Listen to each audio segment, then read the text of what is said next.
Hello Stockian, मैं हूं Mohit Pathak, founder Stockia and thank you for watching this video.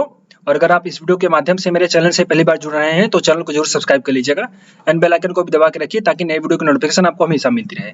मैं आपके लिए डेली बेसिस पे प्री मार्केट के वीडियोस और वीकली बेसिस पे वीकली आंसर्स लाता रहता हूं, जिसमें हम सब ये डिस्कस करते हैं कि पूरे वीक में मार्केट किस तरीके से परफॉर्म कर सकता है, क्या ट्रेड हो सकता है, हमें कहाँ पे बाई कहाँ पे सेल करना चाहिए और कौन से सेक्टर कौन से स्टॉक में फोकस रखना चाहिए। और अगर आप ये सब देखते हो, आपको अच्छा लगता है तो जरूर लाइक करा करिएगा। कोई कमेंट मतलब कोई भी क्वेश्चन हो तो आप कमेंट बॉक्स में पूछ सकते हैं। और अगर आप मुझसे डायरेक्ट बात करना चाहते हैं, कोई कंफ्यूजन या फिर क्वेरी स्टॉक मार्केट रिलेटेड, तो यहाँ पे आप इस नंबर पे कांटेक्ट कर सकते हैं। और साथ ही साथ आप मेरे टेलीग्राम चैनल को भी जरूर ज्वाइन कर लीजिए। इसकी लिंक मैंने इसी वीडियो के कमेंट बॉक्स में दे रखी है और डिस्क्रिप्शन बॉक्स में भी है।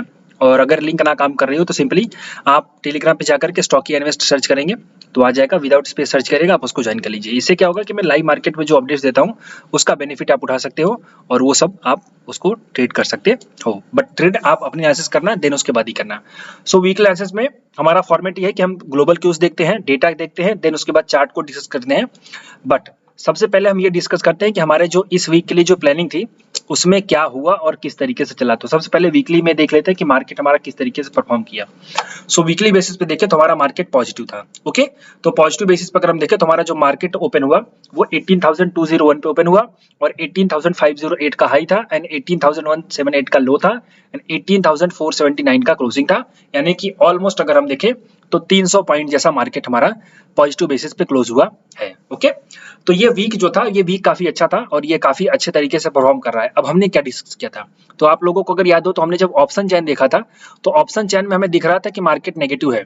और उस टाइम पे अगर हम डेली टाइम फ्रेम देखें, डेली टाइम फ्रेम पे हमें जो डेटा दिखाई दे रहा था,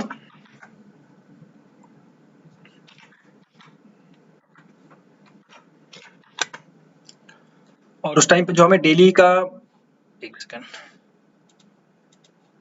और जो हमें डेली में प्राइस सेक्शन दिख रहा था वो नेगेटिव दिख रहा था। तो हमें लगा कि यार ये प्राइस सेक्शन नेगेटिव है। बट मैंने आपसे कहा था, जब फ्यूचर चार्ट देखा हमने, तो फ्यूचर का डेटा देखा, सॉरी चार्ट मैंने बोल दिया, जब डेटा देखा तो वहां पे मैंने क्या बताया कि वहां पे मार्केट ओवरऑल बुलिश है और वीक हैंड्स निकल रहे हैं। यहाँ पे जो कमजोर हाथ है, मतलब कमजोर जो है ना, मतलब जिनके पास वो होल्ड करने की कैपेसिटी नहीं होती, वो लोग एग्जिट कर रहे हैं। तो मार्केट में अभी भी बुलिशनेस स्ट्रांग है। और हमने क्लियर कट वहां पे डिस्कस किया था कि 18,000 का सपोर्ट हमारा स्ट्रांग सपोर्ट है, वहीं से मार्केट घूम रहा है और हम आगे चल के 18,460 का जो हमारा रेजिस्टेंस है वहां तक जा सकता है मार्केट।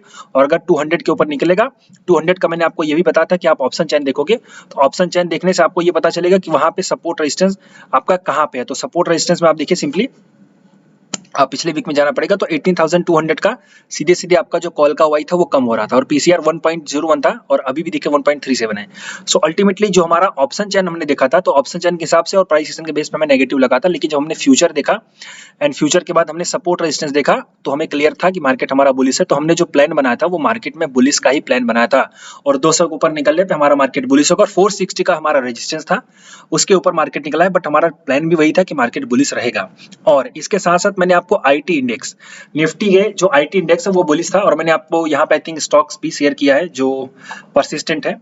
तो परसिस्टेंट का कहाँ गया, ये परसिस्टेंस, तो ये मैंने आपके साथ शेयर भी किया, वहां से लगभग ये आई थिंक अच्छा खासा ऊपर है। तो मैंने आईटी इंडेक्स का आपके बोला था कि आईटी इंडेक्स आपका बुलिश रहेगा, आप उसमें ट्रेड करो और अभी भी बुलिश है तो आप अभी भी ट्रेड कर सकते हो। सो अल्टीमेटली जो हमारी वीकली एनालिसिस थी परफेक्ट गई। रेजिस्टेंस जो हमारा 460 तक 60 का था, मार्केट उसके ऊपर गया तो रेजिस्टेंस के बेस पे हम नेगेटिव थे, मतलब हम जो है कि गलत रहे। बट ओवरऑल हमारा जो व्यू था बुलिशनेस का वो था। ओके, तो अब हम चलते हैं अगले वीक के लिए क्या करेंगे। तो अगला वीक जो हमारा शुरू होगा वो शुरू होगा 29 मई और खत्म होगा 2 जून। ओके, और यहाँ पे 1 जून को हमारी जो एक्सपायरी है पहली वाली, और 1 जून को ही अमेरिका की न्यूज है जो कि डेट का आई थिंक उसमें पीछे जो एफओएमसी की मीटिंग चली थी जो मैंने बताया था 24 तारीख को, उसमें कुछ खास डिसीजन हुआ नहीं, मतलब कुछ अच्छा वहां पे बन नहीं पाया। तो अब 1 तारीख को न्यूज आएगी, बट उसके पहले हम देखते हैं कि मार्केट कैसा ट्रेड कर सकता है। तो हमें फिर से डेटा पे कम, जो आपको मेरा रूल पता है कि जब भी मार्केट में न्यूज प्लॉटेड हो तो डेटा में कम और प्राइस सेक्शन पे ज्यादा भरोसा करो। प्राइस सेक्शन आपका बुलिश था तो आपको बुलिश ट्रेड लेना चाहिए। ओके, तो डेटा जब न्यूज होती है तो हम उसको साइड में रखते हैं, उससे सिर्फ आइडिया लेते हैं। लेकिन हम जो है कि जब न्यूज होती है तो प्राइस सेक्शन पे ज्यादा भरोसा करते हैं और प्राइस के हिसाब से चलते हैं। ओके, और ओवरऑल हम सही रहते हैं। सो नेक्स्ट वीक के लिए सबसे पहले मैं आपको अगर ग्लोबल क्यूज दिखाना चाहूँ तो हम सबसे पहले डिस्कस करते हैं डॉलर इंडेक्स। तो डॉलर इंडेक्स में क्या है और इसकी क्या मूवमेंट थी इसको देख लेते हैं। तो डॉलर इंडेक्स जैसा कि हमारा पूरा का प्लान है और हम पहले से ही प्लानिंग में है, मतलब यहाँ पे आप, अच्छा एक चीज, आप अगर नए हो तो इस चैनल को जरूर सब्सक्राइब कर लेना और इसके नोटिफिकेशन को चालू कर लेना। इससे क्या होगा कि आप अगर करेंसी में और कमोडिटीज में ट्रेड करते हो, ग्लोबल मार्केट में ट्रेड करते हो, तो आपको यहाँ पे बहुत अच्छे तरीके से मैं बताता हूँ वीकली एनालिसिस में। प्रॉपर हमने देखो यहाँ पे बताया था कि ये सपोर्ट है, सपोर्ट के बाद यहाँ से ये ऊपर जाएगा और ये हमारे मार्केट को नीचे लेके जाएगा, लेकिन बट फिलहाल अभी दोनों साथ साथ चल रहे हैं, मार्केट भी हमारा ऊपर जा रहा है, ये भी ऊपर जा रहा है, देखेंगे आगे क्या होगा। बट अल्टीमेटली ये हमारा सपोर्ट से ऊपर जाएगा, ये हमने क्लियर कट हमने प्लान किया था।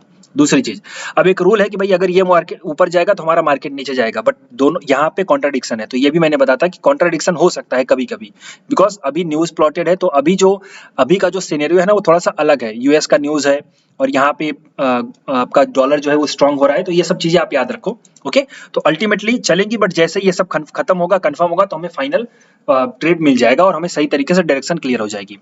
अभी हम देखें तो अभी इसके पास जो अगला रेजिस्टेंस है वो यहाँ पे है, तो लगभग ये यहाँ पर जाएगा 105 के आसपास। ओके, 105 मतलब कि $105। तो अभी यहाँ से देखिए ऊपर चुका था, ये हमने सीधे सीधे सोचा था कि अगर निकल जाएगा तो ऊपर। अच्छा, बाय द वे मैं बताऊं कि मेरे कुछ स्टूडेंट हैं, वो लोग इसके बेस पे डॉलर में उन्होंने ट्रेड लिया था बाई साइड और अच्छा खासा उन्होंने पैसा बनाया। ओके, स्टूडेंट कौन है, मेरी हर महीने नई बैचेस चलती रहती हैं, आप अगर चाहो तो आप उसको ज्वाइन कर सकते हो। ये वाला वीडियो आप देखेंगे जो होम पे है आपका स्टॉक मार्केट कोर्स, तो अगली जो बैच है वो 20 जून से चालू होगी, तो आप 20 जून की बैच ज्वाइन कर सकते हो और उसमें आप प्रॉपर आपको सिखाया जाएगा। उसके लिए ये मैंने वीडियो बनाया है, टोटल इन्फॉर्मेशन मैंने दे रखी है, तो आप उसको देखिए और अगर कोई कंफ्यूजन हो तो आप इस नंबर पर कॉन्टेक्ट कर सकते हैं और अगर सही लगे तो ज्वाइन जरूर करिए। तो डॉलर इंडेक्स हमारा अभी क्या निकल के आ रहा है, डॉलर इंडेक्स आपका ये ऊपर जा रहा है, अभी भी ये बुलिश है, तो ये जब तक यहाँ पे नहीं जाएगा तब तक कुछ कंफर्म नहीं होगा।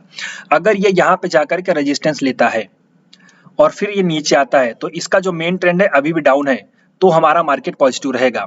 ओके, अभी भी पॉजिटिव है, बट वो अभी कुछ नॉर्मल है, बहुत ज्यादा उतना बुलिशनेस नहीं है। तो अगर ये यहाँ से रेजिस्टेंस लेकर के नीचे आ गया तो हमारा मार्केट और बुलिश हो जाएगा, लेकिन अगर ये ऊपर चला गया तो हमारा मार्केट बेरिश रहेगा, ये चीज आप क्लियर रखिए। बट इसके लिए इसको जो है कि 105 यानी 106 के ऊपर प्रॉपर क्लोज करना पड़ेगा, और जब 106 के ऊपर क्लोज करेगा तो हमारा मार्केट नेगेटिव होगा, अदरवाइज मार्केट नेगेटिव नहीं होगा। अब यहाँ पे देखो, ये जो जनरल मैं बुक की थ्योरी बता रहा हूँ, समझ गए, ये मैं आपको बुक की थ्योरी बता रहा हूँ कि भैया डॉलर इंडेक्स अगर ऊपर जाएगा, डॉलर स्ट्रांग होगा, तो वो क्या करता है, जो लोग नए उनको समझा दूं, बेसिकली डॉलर अगर ऊपर जाता है तो हमारा मार्केट नीचे जाता है, ऐसा एक रिलेशन है, और अगर नीचे नहीं भी जाता है तो साइडवेज हो जाता है। ओके, क्यों, इससे ये होता है कि डॉलर का जब डॉलर बढ़ जाता है तो आउटफ्लो मार्केट से बढ़ जाता है, मतलब बेसिकली लोग यहाँ पे प्रॉफिट बुकिंग करते हैं और वो अपना पैसा किसी दूसरी जगह पार्क करते हैं। लेकिन अभी का अगर आप ग्लोबल सिचुएशन समझोगे, और ये बहुत ही अच्छा मैं चीजें बता रहा हूँ, आप इसको ध्यान दो। अभी के हिसाब से अगर मैं ग्लोबल सिचुएशन बताऊं तो यूएस में, जर्मनी में रिसेशन है। ओके, रिसेशन आ गया, वहां पे डिक्लेयर हो गया। यूके में भी प्रॉब्लम है, और यूएस का कुछ अभी कंफर्म नहीं है, 1 जून के बाद या 2 जून के बाद कंफर्म होगा। तो सब दुनिया में संभावनाएं जो है वो क्लियर नहीं है, सब समझ रहा, सभी जगह पे कंफ्यूजन है कि कहाँ पे पैसा डालेंगे एफआईएस। सिर्फ इंडियन स्टॉक मार्केट ही ऐसा है जो फ्री है, मतलब वहां पे कुछ नहीं है भैया, ठीक है, सब कुछ सही, सब कुछ बल्ले बल्ले। तो इंडियन स्टॉक मार्केट उनका लास्ट ऑप्शन होगा, उनको झक मार के, मैं वर्ड यूज कर रहा हूँ झक मार के, उनको झक मार के हमारे यहाँ आना पड़ेगा और हमारे यहाँ इन्वेस्ट करना पड़ेगा, बिकॉज उनके सामने कोई ऑप्शन नहीं है, कोई रास्ता नहीं है कि वो कहाँ पे पैसा डालेंगे। बात समझ पा रहे हो? तो इसलिए ये चीज हो रही है, रीजन कि आपका यूएस में प्रॉब्लम है, जर्मनी में रिसेशन हो चुका है, यूके में प्रॉब्लम है, तो कहीं किसी को ऑप्शन नहीं दिखाई दे रहा है, सिर्फ इंडिया ही उनके पास एक लास्ट ऑप्शन पता, मतलब इंडिया ही, मतलब समझे कि एक लास्ट ऑप्शन है उनके पास कि वो ट्रेड वहां पे करेंगे, वहां पे, इसलिए वो इंडियन स्टॉक मार्केट में पैसा डाल रहे हैं और मार्केट भी ऊपर जा रहा है और ये भी हमारा ऊपर जा रहा है। तो आपको ये भी समझ में आ गया कि भैया ये दोनों साथ साथ ऊपर क्यों जा रहे हैं जबकि रूल है उल्टा चलने का, तो ये कारण है। तो सिंपली देखो क्या होगा कि इसको क्रैश कराएंगे, समझे, डॉलर को क्रैश होना पड़ेगा। क्यों? क्योंकि हमारे यहाँ पे इनफ्लो बढ़ेगा और क्योंकि दूसरे पास कोई रास्ता नहीं है। तो ये आगे चल के अभी 1-2 महीने लगेंगे, इतनी जल्दी नहीं होगा, बट मैंने आपको अभी बता दिया, तो आप इसको माइंड में रखो। और अगर ये सब नहीं पता चलता कि ग्लोबल क्यूज क्या है, कैसे काम करता है, तो ये सब चीजें आप क्लासेस में सीख सकते हो, आप उसको जरूर ज्वाइन करिएगा। तो फिलहाल जो हमें इससे हम कोई भी अपने मार्केट का कोई इशारा नहीं लेंगे। ओके, तो अगला जो वीक है इसको नहीं देखना है, सिंपल। ओके, मैंने आपको समझा दिया, बट इसको नहीं देखेंगे, इसके बेस पे हम कोई अपना व्यू नहीं बनाएंगे। हमारा व्यू तब बनेगा जब ये इसके ऊपर निकल करके क्लोज होगा, तब या तो फिर यहाँ से ये रेजिस्टेंस लेकर के नीचे आने लगेगा तब। तो ये मैं आपको 1-2 वीक के बाद डिस्कस करूंगा जब इसका प्रॉपर सही तरीके से होगा। अब सबसे पहले मैं क्या करता हूँ, आपको FIS के DIAS का डेटा दिखा देता हूँ, क्योंकि मैं जो चीज बोला उसको आपको समझना पड़ेगा। तो FIS DIAS का डेटा, स्टॉकेज का प्लेटफॉर्म मैं यूज कर रहा हूँ, आप इसको यूज करो, बहुत अच्छा प्लेटफॉर्म है, डिस्क्रिप्शन बॉक्स में लिंक है, डायरेक्ट भी आप गूगल पे सर्च कर सकते हो। सो देखिए यहाँ पे अगर हम एक्टिविटी देखें तो अभी जो ऑप्शंस में इन्होंने बाई कर रखा है 8000 करोड़ का, और यहाँ पे 14000 करोड़ का बाइंग है। तो 14000 करोड़ का प्लस 8000 करोड़ का बाइंग है। दैट मीन्स कि मार्केट में अभी वॉलिटिलिटी बाकी है, मतलब मार्केट में मोमेंट बड़े बड़े आने वाले हैं। तो मार्केट 100 पॉइंट के मोमेंट देगा। आपने देखा 25 तारीख को शॉर्ट कवरिंग हुई, 26 तारीख को प्रॉपर अच्छी खासी शॉर्ट कवरिंग हुई। तो ऐसे बड़े बड़े जो मूव आते हैं वो ऑप्शन से पता चलता है। तो बेसिकली अभी भी बड़े बड़े मूव आने की पॉसिबिलिटी है। ओवरऑल अगर हम देखें तो ओवरऑल में यहाँ पे बाइंग ही हुई है। कैश की अगर हम बाइंग देखें, ओके, यहाँ पे कैश की बाइंग FIS के द्वारा, यहाँ पे थोड़ी सी बाइंग, यहाँ पे भी बाइंग, एंड देन यहाँ पे भी बाइंग, और यहाँ पे भी बाइंग हुई। तो FIS जो है बाई कर रहे हैं। ओके, तो ये एक पॉजिटिव तरीका है। दूसरा, उसके बाद हम ऑप्शन चेन देख लेते हैं। ऑप्शन चेन में अब ये हमारे पास नई सीरीज है, तो 1.37 का PCR है। 1.37 का PCR मतलब कि ये बाई द डिप का PCR है। ओके, यानी कि हमारा मार्केट जो है ओवरऑल बुलिश रहेगा, ये ऑप्शन चेन से पता चल रहा है। फिर इसके बाद अब देखो, ये मैं पहले समझा रहा हूँ, फिर इसके बाद हम तीनों को एनालाइज करेंगे, देन उसके बाद कंफर्म करेंगे कि क्या होगा।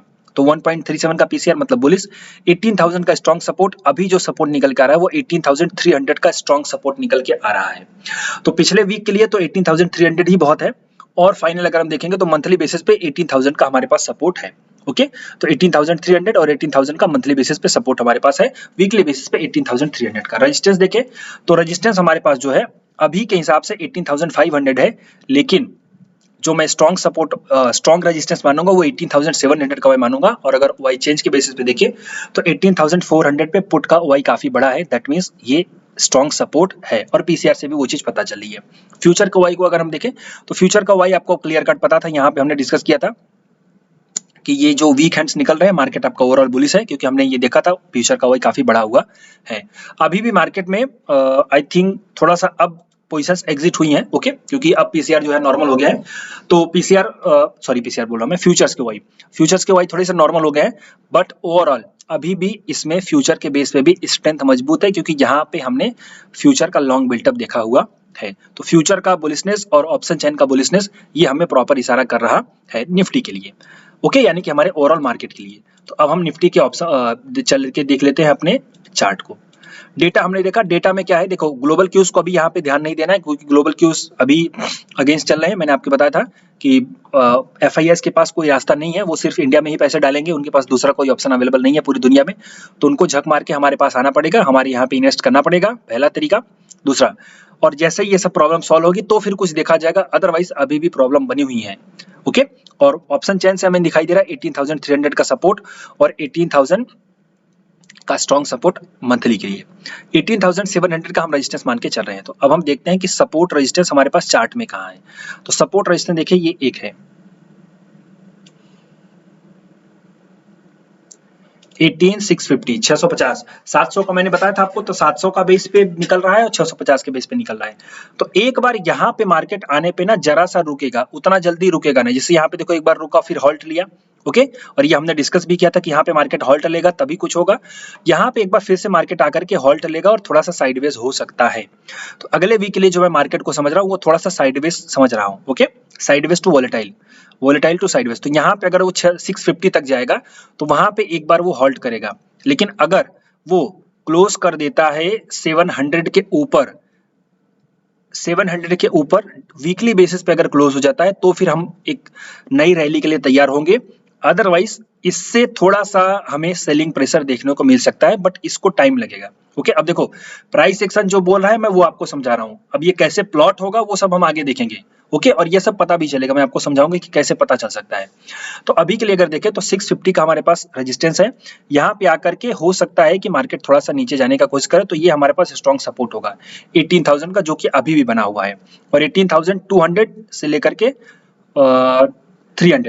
300 का स्ट्रॉन्ग सपोर्ट हमारे पास है। तो 18300 का स्ट्रॉन्ग सपोर्ट मैंने आपको बता दिया है। तो अब हम इसमें प्लानिंग कैसे करेंगे, देखो अब हमारी प्लानिंग ऐसी होगी कि पहली बात तो 650 के आसपास पहुंचने पे मार्केट थोड़ा सा साइडवेज होगा, ओके, वहां से हम थोड़ा इंट्राडे के बेसिस पे अगर सेलिंग के पॉजिटिव मिलेगी तो करेंगे, और 650 से लेकर के 200 ये हमारी पूरी अगले मंथ के लिए अगले वीक के लिए हमारी रेंज हो जाएगी। 650 से लेकर के 200 की हमारी रेंज हो जाएगी। इसके ऊपर निकलेगा तो फर्दर हम सब बुलिश रहेंगे, और इसके नीचे निकलेगा तो वो 18,000 के पास जाएगा, और 18,000 अगर निकला तो फिर मार्केट आपका सीधे सीधे 560 के पास जाएगा, जो कि संभावना बहुत कम लग रही है क्योंकि ओवरऑल बुलिशनेस की पोजीशंस बनाई गई हैं और ब्रॉडर मार्केट में तेजी है। समझ रहे हो, ब्रॉडर मार्केट में तेजी है। ब्रॉडर मार्केट की मिड कैप और स्मॉल कैप के चार्ट देखो तो आपको पता चलेगा। आईटी इंडेक्स भी चलने लगा है तो वो निफ्टी को भी सपोर्ट करेगा, जो कि पहले नहीं करता था। तो ये सब सारा निकल के आ रहा है। ये वीकली एनालिसिस है, हम इसको ट्रेड करते हैं। तो हमारा फाइनल सेटअप क्या है? हमारा फाइनल सेटअप अगले वीक के लिए जो व्यू बनेगा वो होगा by the dip. Clear? By the dip का हमारा इशारा होगा, बट फिर भी रेजिस्टेंस के पास थोड़ा सा बुक करने का ट्राई करेंगे, सपोर्ट के पास थोड़ा सा बाई करने का ट्राई करेंगे। ओके, और अगर ये सपोर्ट टूट जाए तो एग्जिट भी हम हो जाएंगे, एग्जिट होना पड़ेगा, because risk management is very important. अब इसमें पॉइंट समझो। अब ये तो चीज हमारी निकल के आ गई, हमने ये एनालिसिस कर ली और आपको मेरा तरीका पता है। मैं अपनी एनालिसिस आपको बता के देता हूं, और अगर वो एनालिसिस गलत होने लगे तो मैं ये भी बताता हूं कि गलत हो रही है वो कैसे पता चलेगा। तो देखो, अगर मार्केट नीचे जाने लगे और 18,300 का और 18,000 का पुट का ओवाई कम होने लगे तो आप ये समझोगे कि मार्केट और नीचे जा सकता है। बट ये हो सकता है कि 2-3 वीक में हो जाए, इतने जल्दी नहीं होगा, एक वीक में पॉसिबल नहीं है, 1-2-3 वीक में होगा। तो आप इसको याद रखा करो। ओके, और अगर 600 के ऊपर जाए और 600 का 700 का कॉल का ओवाई कम होने लगे और 500 का 600 का पुट का ओवाई बढ़ने लगे तो समझो मार्केट आपका और ऊपर जाएगा। तो ये मैं तरीका भी बता देता हूँ और मैं ये भी बता देता हूँ कि क्या हमारा प्लान है। तो अगले वीक के लिए बाय द डिप, और हमारे पास सपोर्ट है 18,300 का, रेजिस्टेंस है 18,650 का। ये हमारा प्लान होगा अगले वीक के लिए। ओके, और हमें इंडेक्स के बेस पे अगर चले तो आप आईटी इंडेक्स में ट्रेड करिए। आईटी इंडेक्स बुलिश है, इसके साथ साथ ऑटो इंडेक्स थोड़ा फिर से बुलिश हो रहा था, आप ऑटो इंडेक्स में और थोड़ा आप ट्रेड कर सकते हैं, तो आपको अपॉर्चुनिटीज मिलेगी। बाय द वे, मैं आपके लिए अच्छे अच्छे स्टॉक्स निकाल के रखता हूँ, और ये मैंने आपके साथ एक मैंने सीरीज शुरू करी है मंथली वाली। हर महीने मैं नई 10 स्टॉक या 5 स्टॉक दिया करूंगा। तो ये मैंने मई के लिए दिया था, अप्रैल में बेसिकली ये वीडियो बना था मई के लिए। तो मैंने 10 स्टॉक दिए थे, 10 के 10 स्टॉक में प्रॉफिट है, एक भी स्टॉक नीचे नहीं है। तो ये सब आप जो है कि इसको पाने के लिए चैनल को जरूर सब्सक्राइब करके रखें, बेल आइकन को दबा के रखें, और अगर अच्छा लगा हो तो वीडियो को लाइक करिए, अपने दोस्तों के साथ शेयर करिए। Thank you and wishing you all the best.